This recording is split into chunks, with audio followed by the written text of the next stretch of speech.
Good morning dear students. आज मैं एक ऐसे टॉपिक की तरफ आप लोगों का ध्यान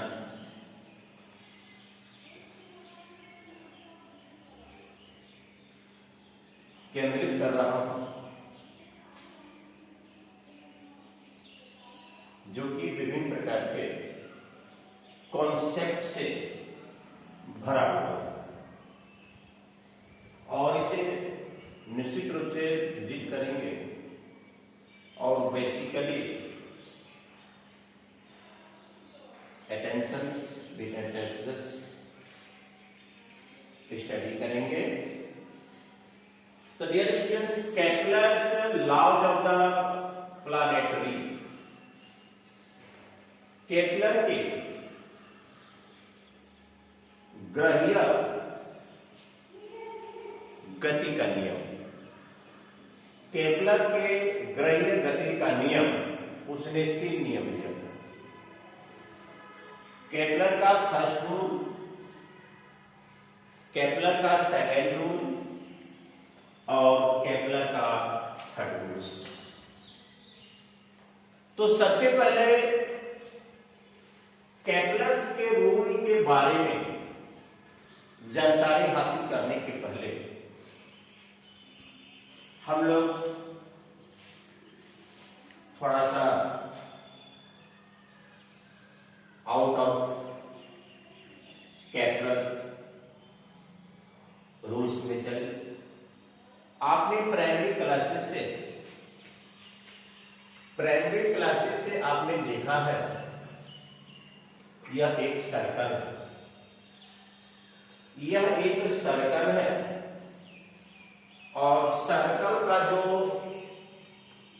मिडिल पॉइंट्स है वह सेंटर ऑफ सर्कल कहलाता है, जिसको कि हम लोग सी के द्वारा इंडिकेट करते हैं। और इस सर्कमफ्रेंस पर, इस बाउंड्री पर, इस सर्कल पर अगर कोई भी पॉइंटेशन लेते हैं तो सारे पॉइंट की दूरी सेम होगी। कोई भी पॉइंट आप लीजिए, उस सारे पॉइंटेशन को अगर केंद्र से मिला दिया जाए, सेंटर से मिला दिया जाए, ये तो सब ये आपस में बराबर होगा, जिसे कि हम लोग रेडियस के नाम से जानते हैं, जिसे कि हम लोग रेडियस के नाम से जानते हैं, जिसे कि हम लोग रेडियस के नाम से जानते हैं। ये आप लोग प्राइमरी क्लासेस से ही इस सर्कल से परिचित हैं। और सर्कल यानी बाउंड्री पर कोई भी अगर पॉइंट से लिया जाए और उसको सेंटर से मिलाया जाए तो हर एक पॉइंट का डिस्टेंस इक्वल होता है।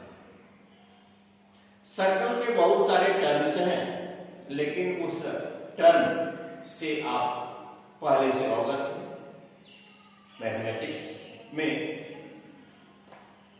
तो इसने पहला रूल्स में क्या कहा, तो डियर स्टूडेंट्स, जैसे मान लिया है कि यह एक प्रकार का रेक्टेंगल है प्रॉपर्टी के अनुसार, यह एक प्रकार का रेक्टेंगल है प्रॉपर्टी के अनुसार। Definition of the rectangle, each angle is 90, प्रत्येक एंगल बराबर होता है, 90 का होता है। Opposite side equal and the parallel, opposite side equal and the parallel. तो इसको हम लोग पैरोग्राम के सारे डिफिनेशन इसमें आते हैं, पैरोग्राम के सारे डिफिनेशन आते हैं, जबकि पैरोग्राम में भी ऑपोजिट एंगल बराबर होता है, लेकिन प्रत्येक को 90 डिग्री,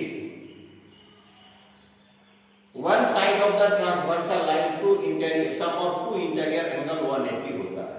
देख रहे हैं, इसमें भी 180 है, इसमें भी ये सप्लीमेंट्री है, ये सप्लीमेंट्री है, ये सप्लीमेंट्री है, ये सप्लीमेंट्री है, और ऑपोजिट लाइन भी बराबर है। पैरेलल भी है, इसको अगर विशिष्ट समांतर चतुर्भुज कहा जाए तो शायद ये अनुचित नहीं होगा। ठीक उसी प्रकार केपलर ने जो कल्पना किया कि सारे ग्रह सूर्य के चारों तरफ कैसे ऑर्बिट पर चक्कर काटते हैं, इलिप्टिकल दीर्घवृत्तीय। वृत्त तो है लेकिन कंप्लीट वृत्त नहीं है, इसको हम लोग विशिष्ट वृत्त कह सकते हैं। इसको दीर्घवृत्तीय ऑर्बिट कहते हैं, दीर्घवृत्तीय कक्ष कहते हैं। अब रही बात कि अगर आप एक एग्जाम्पल लीजिए दीर्घवृत्तीय ऑर्बिट का, तो देखिए अगर बीचों बीच जो एक्सिस जाता है, बीचों बीच जो एक्सिस जाता है वह मेजर एक्सिस हुआ, और वर्टिकल जो जाता है वह माइनर एक्सिस हुआ। ये आपका मेजर एक्सिस हुआ, ये आपका माइनर एक्सिस हुआ, ये आपका माइनर एक्सिस हुआ, ये आपका माइनर एक्सिस हुआ, ये आपका सेमी आर्क हुआ, सेमी ऑर्बिट हुआ, ये आपका सेमी ऑर्बिट हुआ, वह मेजर हुआ। तो इसमें सूर्य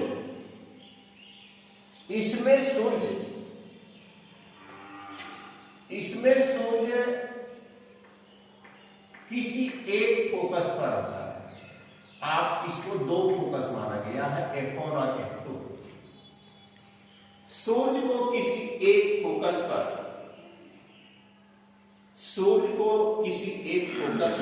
आप एडजस्ट कर दिखा सकते हैं। F2 लीजिए या आप F1 लीजिए, इसमें दो है, एक पर सूर्य है और इसकी अपनी एक विशेषता,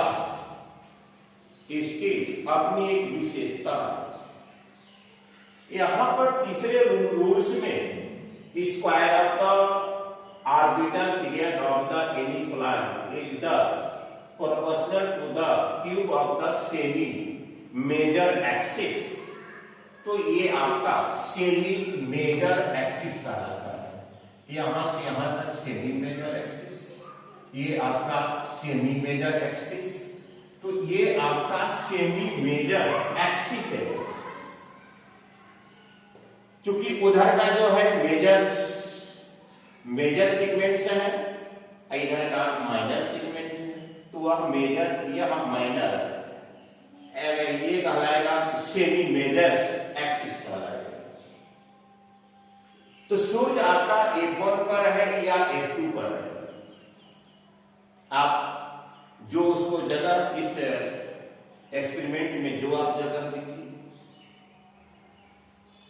उसने कहा कि जो प्लैनेट्स हैं, every planets move in the electrical orbit with the sun at the one of the focal points.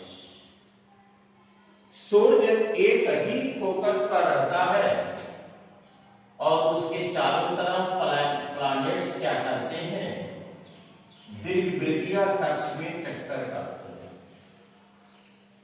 उसने ये नहीं बताया कि आखिर ये रिवॉल्यूशन से जो चक्कर काटने का काउज क्या है, इसका वह स्पष्टीकरण नहीं किया, इसका वह खंडन नहीं कर पाया है अपने थ्योरी में कि आखिर ये जो ग्रह सूर्य के चारों तरफ चक्कर काटते हैं तो आखिर किस बल के कारण चक्कर काटते, इसका वह खंडन नहीं किया।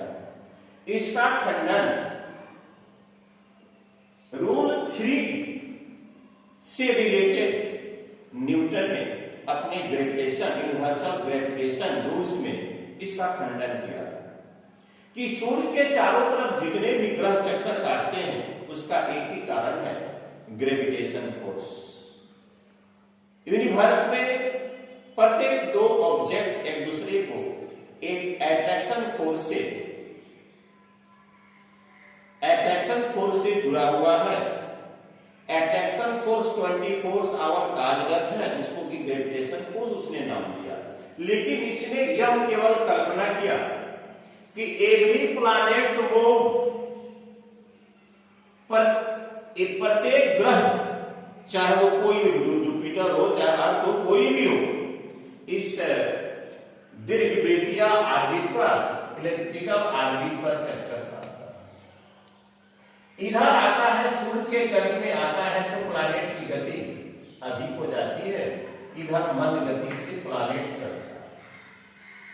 उसने कहा यह कंप्लीट सर्कल तो नहीं है, यह कंप्लीट सर्कल तो नहीं है, इसलिए उसका नाम रखा हुआ इलिप्टिकल शेप। इसको विशिष्ट वृत्त की दर्जा दिया जा सकता है, विशिष्ट वृत्त की संज्ञा दिया जा सकता है। डियर स्टूडेंट्स, अगर आप कहीं से भी उठाइए, कहीं से भी आप उठाइए, मान लिया जाए F1 पर आपका सन है, F1 पर सन है और यह आपका F2 है और यहां कोई प्लैनेट है, तो इसको और इसको D1 प्लस D2, फिर यहां अगर ये यहां राउंडिंग करके आता है, फिर इसको और फिर इसको, अगर हम लोग फिर प्लैनेट यहां पर आता है तो D1 और जो D2 है, ये दो सब का सेम सम होगा। ये सबसे बड़ी विशेषता उसने यह बताया कि दो जो मुख्य फोकस है, दोनों मुख्य फोकस को अगर इसके चारों तरफ जो प्लैनेट्स चक्कर काटते हैं, अगर उसे जोड़ दिया जाए, ज्वाइनिंग कर दिया जाए, तो सम of which line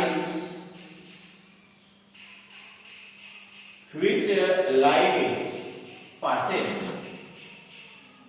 sun and planets, या distance between sun and planet plus distance between second focus and planet। कहीं से आप लीजिए, इस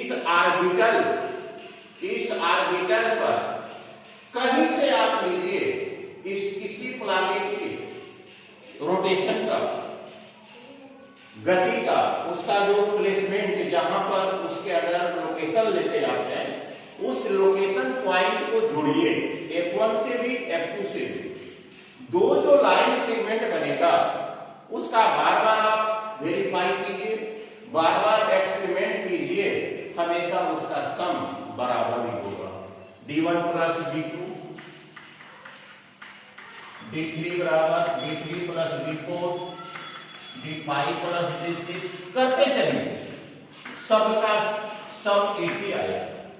केवल लोकेट कर दीजिए प्लैनेट कहां पर है, उस प्लैनेट को F1 से मिलाइए, F2 से मिलाइए, दो सीमेंट तैयार होगा, दोनों सीमेंट को ऐड कीजिए, उसका सम हर हालत में सेम ही आएगा, उसका सम हर हालत में सेम ही आएगा। तो सबसे बड़ी इसकी उपलब्धि कि every planets move in the elliptical orbit with the sun at the one of the focal points. सूर्य एक मुख्य फोकस पर रहता है और प्लैनेट जो ऑर्बिट पर, जो इलिप्टिकल ऑर्बिट पर जो चक्कर काटते हैं, जैसे वो सूर्य के करीब में आता है तो उसकी गति तीव्र होती है, और सूर्य से जैसे दूर जाता है, मतलब दीर्घवृत्तीय कक्ष की तरफ बढ़ता है, तो उसकी गति कुछ स्लो होती है। उसने दूसरे रूल में कहा कि the line joining the sun and the planet sweeps out the equal area in the equal intervals of time. उसने कहा कि अगर मान लिया जाए कि A से B तक उसका ये इंटरवल ऑफ टाइम है 15 डेज। 15 डेज फर्स्ट डे में यहां पर था और 15 डेज में प्लैनेट यहां पहुंचा। तो 15 डेज के ड्यूरेशन में एरिया का A1 एरिया का फॉर्मेशन किया, फिर उसी प्लैनेट्स, ये हर प्लैनेट्स के लिए वही लागू होगा, जितने भी प्लैनेट सूर्य के चारों तरफ चक्कर काटते हैं सारे प्लैनेट्स के लिए यूनिवर्सल है। मान लिया जाए अब यही प्लैनेट्स यहां पर 15 डेज का इसका सर्वे किया गया कि 15 डेज में डी से सी से बी से कहां तक पहुंच रहा है, मान लिया जाए ई तक पहुंच रहा है, तो डी से ई तक पहुंचने में 15 डेज, ए से बी तक पहुंचने में 15 डेज, ए से बी तक पहुंचने में 15 डेज, डी से ई तक पहुंचने में 15 डेज। लेकिन दोनों ये जो आज के जो सेक्टर्स हैं, दोनों सेक्टर का एरिया सेम होगा। देखिए बड़ी एक खास उपलब्धि उसने उपलब्ध किया, यहां पर आएगा थोड़ा सीमेंट बड़ा हो जाएगा, ये थोड़ा सा एरिया बड़ा हो जाएगा, लेकिन यह इसी के इक्वल में होगा। इधर भी अगर 15 दिन का अगर आप उसका मतलब कि जो एरिया का वो फॉर्मेशन करता है 15 दिन में, उसको भी मिलाइएगा आप F1 से, तो सेम उसका एरिया आपस में बराबर है। उसने अपने स्टेटमेंट में कहा the line joining the sun and a planet sweeps out the equal areas in the equal interval of time. समय के बराबर अंतरालों में, समय के बराबर अंतरालों में प्लैनेट के द्वारा जो एरिया का फॉर्मेशन होगा वह सब आपस में बराबर होगा। मैंने 15 डेज का लिया ड्यूरेशन, 15 डेज में इतना बड़ा एंगल बना, AOB बना, पुनः अगेन 50 डेज का मैंने इधर सर्वे किया, तो फिर देख रहे हैं कि इस एरिया का भी वैल्यू A1 के बराबर है। कहने का मतलब है कि A1 बराबर B। उसने तीसरे रूल में क्या कहा, Kepler's third law, the square of the orbital period of the any planet, एक पूरा चक्कर करने में किसी ऑर्बिट को कितना समय लगता है, एक पूरा चक्कर करने में कितना समय लगता है, उसका आप आकलन कीजिए। और क्या, square of the orbital period of the any planet is the direct proportional to the cube of the semi major. तो सबका सेमी मेजर निकाला गया हमारे खगोलविदों ने, सबका एक एवरेज दूरी निकाला है, सबका अपना एक सेमी मेजर निकाला है, जैसे इसका सेमी मेजर ये है। तो semi major axis of the electrical axis, electrical axis का सेमी मेजर का क्यूब, दोनों ये डायरेक्ट प्रोपोर्शन है।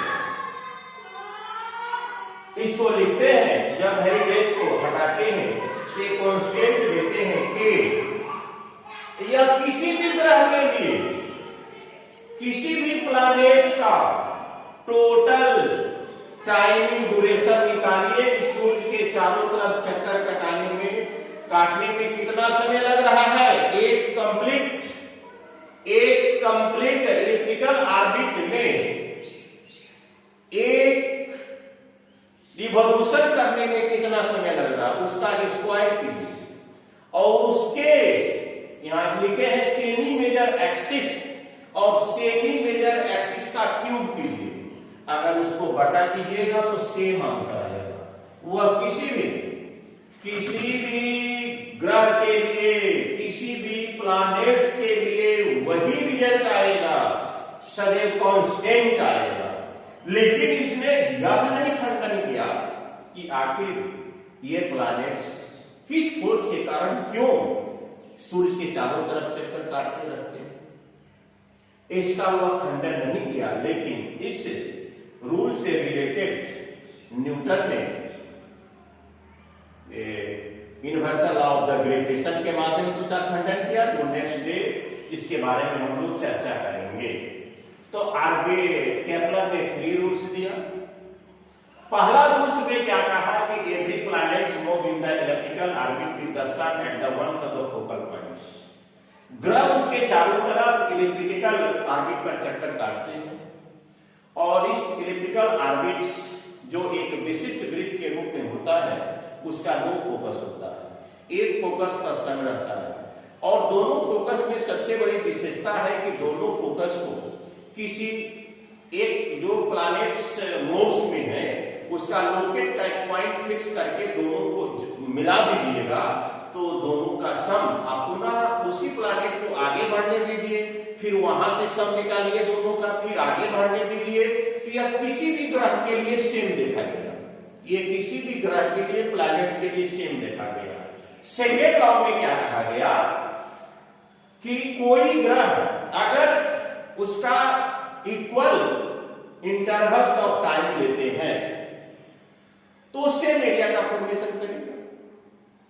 जैसे 15 डेज का ये A1 हुआ और 15 डेज का आपका A2 हुआ, लेकिन एरिया का अगर कैलकुलेशन करते हैं तो सेम आएगा। उसने यह कहा कि the line joining the sun and a planets sweeps out the equal area, बराबर एरिया को बनाता है, फॉर्म करता है in the equal intervals of time. यहां पर इक्वल इंटरवल्स ऑफ टाइम हम क्या लिए हैं, 15 डेज लिए हैं। 15 डेज का मैंने कैलकुलेट किया, दोनों के एरिया बराबर आता है। तीसरा में उसने क्या कहा, केवल एक ही ग्रह के लिए नहीं, जितने भी ग्रह सौर सिस्टम में जितने भी प्लैनेट्स हैं सबों के लिए सेम लागू होता है।